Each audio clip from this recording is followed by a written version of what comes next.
enfin on va finir sur le tournoi de San Luis, en Argentine. Et c'est cool du coup qu'ils couvrent un tournoi comme ça. Donc là on a un Darkseida, c'est un Empereur Chosen en finale. Donc pour une fois que c'est pas un light, mais bon en termes de liste ça va être la même. Hein. Shadow Seer, Troop Master, 1, 2, 3, 4. Oh, on a des gros paquets de troupes. 5, 6. Grosses troupes. Death Jester solitaire. Il joue. Ah, c'est parce qu'il joue 5 Void Weaver. Il joue 4 Sky Weaver et un seul Star Weaver. Donc c'est pour ça qu'il joue des grosses troupes. Et il joue la Webway Gate. Ok, c'est pour ça qu'il joue beaucoup d'infanterie. Du coup, il peut les TP via la Webway Gate.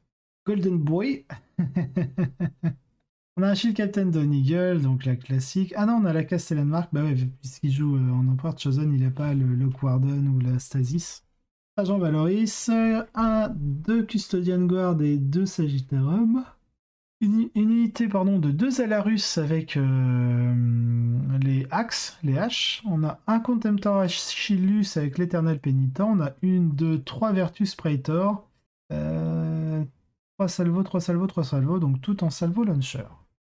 Une version différente des Arlequins pour terminer la semaine avec un match assez unique. Plutôt que de s'appuyer sur des Void Weaver légers, cette liste utilise la puissance de la porte Webway pour alimenter des troupes sombres relativement méchantes directement dans le visage de l'adversaire. Probablement en leur volant des objectifs et en prenant des morceaux décents dans la phase de combat avec l'aide de Kiss of Death. Il y a encore quelques Void Weaver pour soutenir cela avec une grande unité utilisant Fire and Fade, qui sera probablement l'acteur principal pendant une grande partie du jeu, et une unité de réserve pour effectuer des manœuvres de flanc. Enfin, une grande escouade de motards peut être protégée par Fog of Dream, ce qui lui permet de frapper là où elle est le plus efficace, ce qui est clairement un souci pour certains adversaires. Peut-être pas cette fois-ci, alors que les Custodes pourraient avoir du mal à infliger un bon coup aux Arlequins, leurs motos sont bien préparés pour absorber tout ce qu'ils peuvent faire en mêlée. Les figurines de la troupe n'ont pas tous d'armes spéciales, ils comptent donc sur les modèles pour infliger des dégâts aux cibles difficiles, mais les élus de l'empereur en absorberont la moitié. Les Custodes disposent également d'une unité redoutable avec laquelle ils peuvent contre-attaquer sous la forme du Dreadnought, car les flammes infernales sont parfaites pour réduire le nombre de troupes, bien que le couteau soyeux l'empêche d'atteindre son plein potentiel. Cependant, dans n'importe quel combat, tant que les clowns peuvent éliminer une figurine d'unité, ils sont probablement ok pour le swingback. Les défenses superposées d'un modificateur de touche, de leur panoplie et d'une invulnérable de 4+, aideront beaucoup. Les troupes sont aussi beaucoup plus méchantes avec la garde des boucliers. Le point de PA supplémentaire de Dark est très utile ici car il signifie que les attaques des lames de base peuvent infliger quelques blessures en plus des armes spéciales.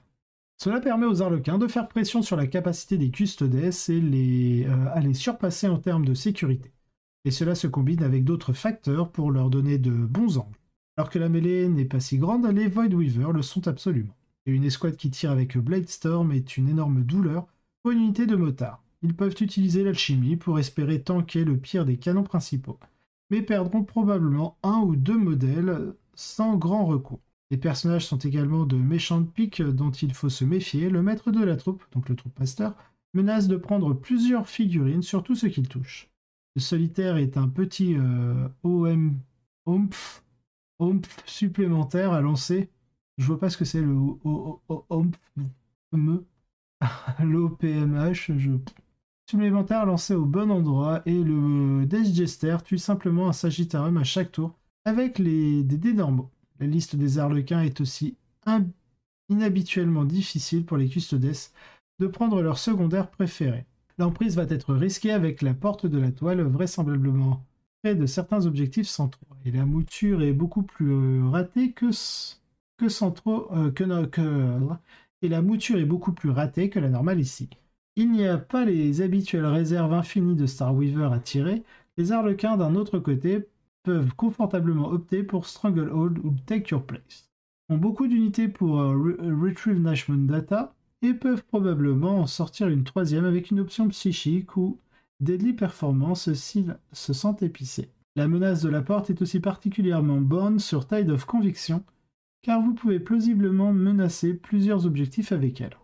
On a une victoire Arlequin, une très forte victoire, 97-25. Tout cela se combine pour donner aux Arlequins quelques opportunités à saisir et ils l'ont fait, remportant le match sur un score très convaincant. qui m'étonne. 97 à 25, c'est plus que convaincant. Je pense que certains choix dans la liste des custodes auraient pu être plus performants contre la construction légère plus standard ici. Les flammes sur les Dreadnoughts seraient plus efficaces sans la suppression d'Overwatch. Et le fait d'avoir beaucoup de bateaux pour envoyer les motos se déchaîner leur permettrait de faire plus. Ils auraient aussi pu peut-être commencer très prudemment à essayer de griller suffisamment d'arlequins de la table pour revenir au point en fin de partie. Mais c'est difficile quand on travaille contre toutes les astuces ici. Et l'option de recycler les arlequins dans la porte avec les virtuoses de la toile signifie qu'ils peuvent tirer quelques astuces importantes en fin de partie. Cette fois, le pouvoir des ténèbres a pu vaincre l'hôte doré. La plupart de ces questions ont été abordées plus haut, mais il est intéressant de voir que la porte Webway a été utilisée pour permettre la construction d'un arlequin plus inhabituel et félicitations à Antonio. Alors là, on a un ultramarine successeur qui arrive à la 2e place. Là, on va pouvoir regarder un peu. Donc on a Maître Artisan pour la reroll des touches et Whirlwind of Rage pour les 6 qui explosent.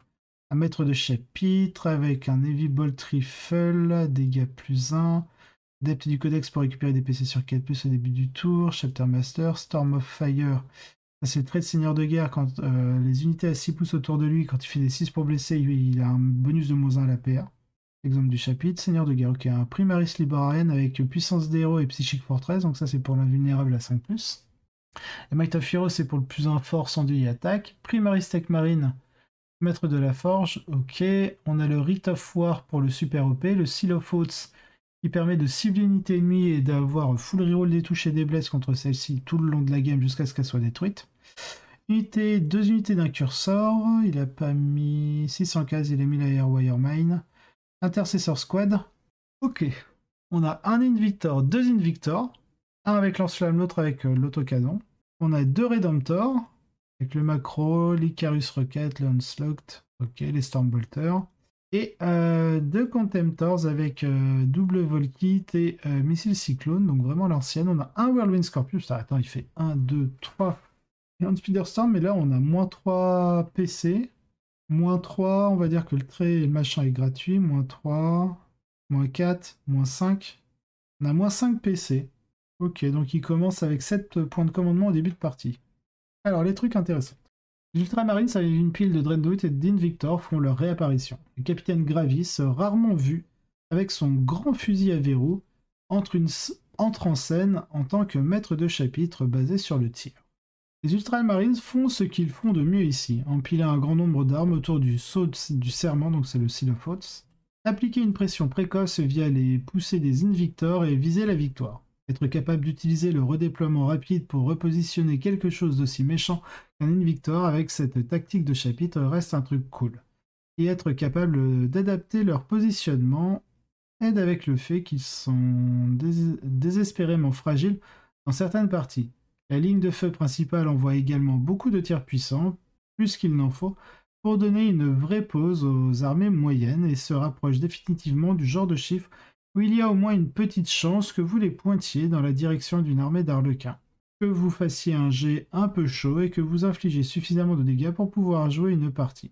Forteresse psychique du bibliothécaire pour protéger les Dreadnoughts de l'horreur des canons prismatiques aide aussi à cela. Et le fait d'avoir une réduction des dégâts sur le noyau de tir aide à atténuer l'effet des canons shuriken. Jouer des Marines en ce moment, c'est définitivement jouer en mode difficile. Mais de la même manière que les listes de taux qui ont eu du succès cette semaine, se sont contentés de mettre en place autant de machines à tuer que possible. Des listes comme celle-ci et certaines constructions de Iron and Deathwatch qui se contentent d'apporter autant de violence de tir que possible avec quelques astuces de mêlée pour compléter son vraisemblablement le meilleur pari. Ils ont la puissance nécessaire pour couper les autres factions normales et juste assez de force pour essayer de se balancer dans le haut du panier et voir ce qui se passe. Et donc on lit toujours la petite phrase finale que nous réserve la semaine prochaine. Probablement plus de Void Weaver. Mais l'avenir est encore incertain, alors revenez vérifier au cas où. Commentaires, questions et suggestions à contact@goonhammer.com.